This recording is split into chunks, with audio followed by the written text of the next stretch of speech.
What if we told you giants once roamed the earth, born from a forbidden union between angels and humans?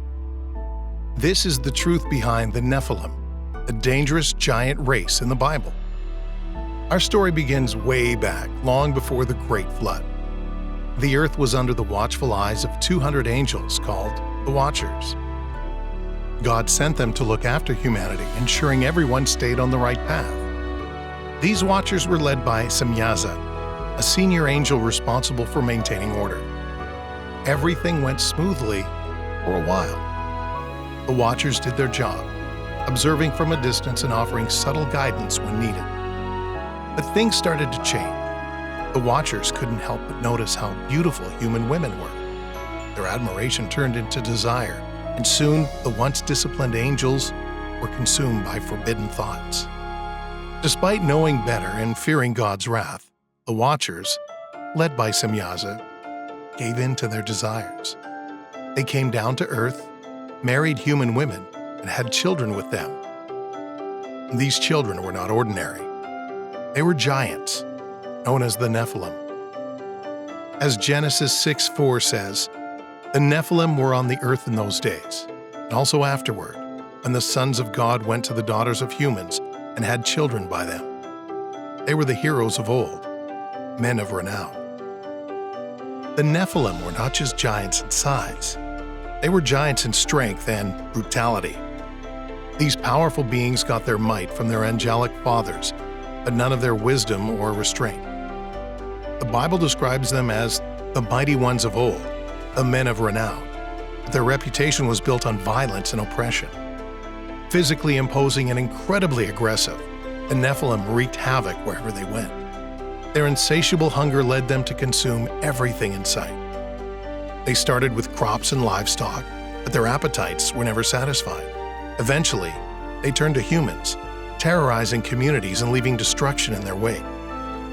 Nephilim's rule was marked by unprecedented brutality. They fought among themselves and against humans, creating a constant state of warfare and suffering.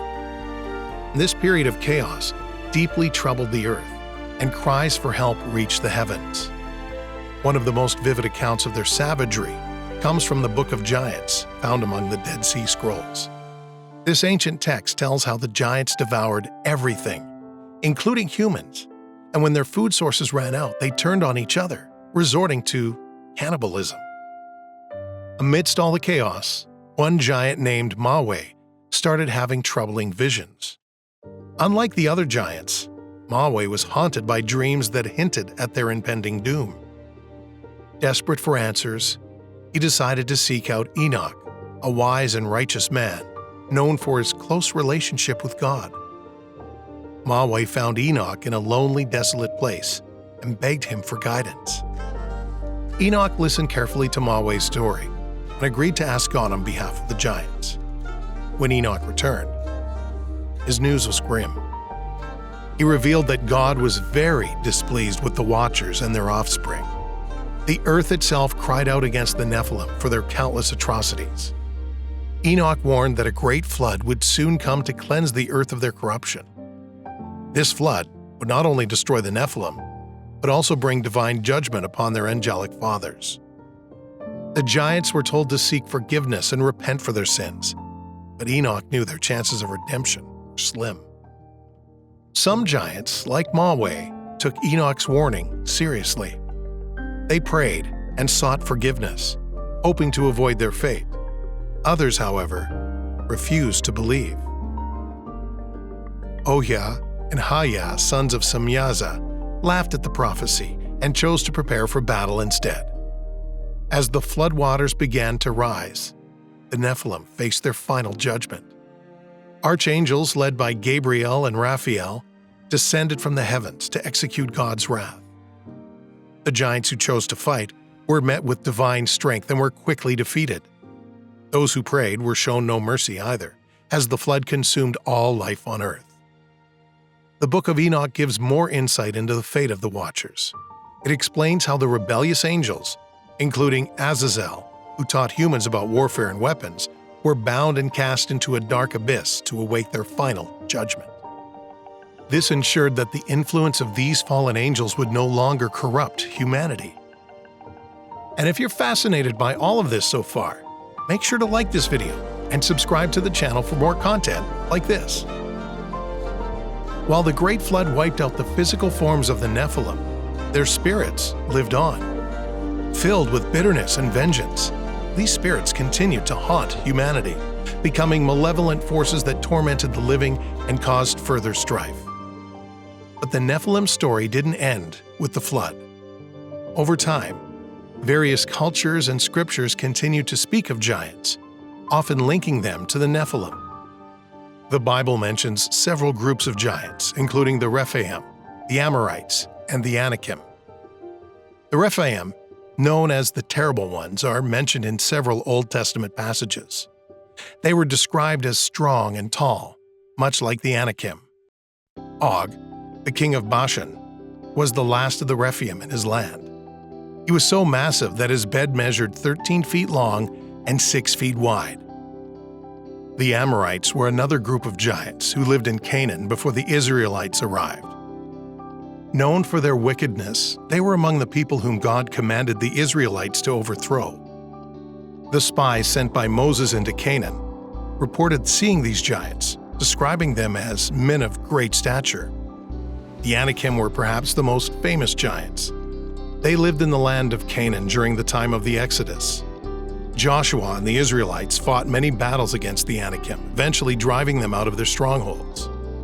This set the stage for the famous battle between David and Goliath. Goliath, a descendant of the Anakim, stood nearly 10 feet tall and was a champion warrior for the Philistines. His defeat by the young shepherd David is one of the most well-known stories in the Bible. But Goliath wasn't the only giant in his family. The Bible mentions other giants from Gath, who were either his relatives or descendants. These formidable warriors were also defeated by David and his men. The story of the Nephilim has fascinated scholars, theologians, and curious minds for centuries.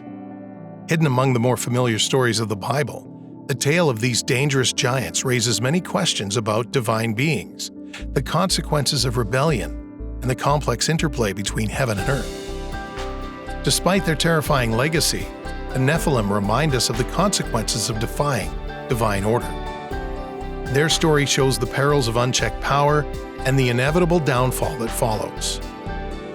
The Book of Giants, discovered among the Dead Sea Scrolls, gives us a fragmented but captivating look into the lives and fates of these giants.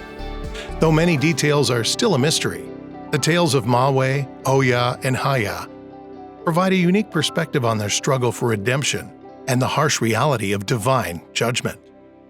These ancient texts, including the Book of Enoch, paint a vivid picture of a world where the lines between the divine and the mortal were blurred. The Nephilim, born from this forbidden union, were a powerful but ultimately doomed race. Their existence serves as a stark reminder of the dangers of crossing these divine boundaries. If you found the story of the Nephilim fascinating, click on the next video to learn more about the truth behind the revelations of the Book of Enoch.